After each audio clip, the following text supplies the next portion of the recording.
నరసింహుని అవతారము సింహ బలము ఉన్నవాడు నడక చూస్తే శౌర్యముంది తన మాటలో ధైర్యముంది దేశం మెలేసి వస్తే శత్రువులే పరుగు పరుగు అతని పేరు వింటేనే వజ్ర ఖడ్గ మొదలు బెదురు అతడే సింహ నరసింహ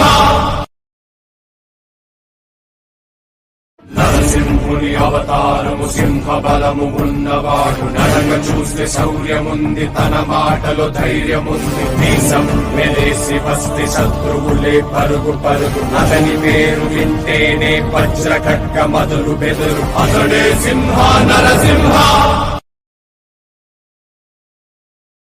నరసింహుని అవతారము సింహ బలము ఉన్నవాడు నడక చూస్తే శౌర్యముంది తన మాటలో ధైర్యముంది దేశం మెలేసి వస్తే శత్రువులే పరుగు పరుగు అతని పేరు వింటేనే వజ్ర ఖడ్గ మొదలు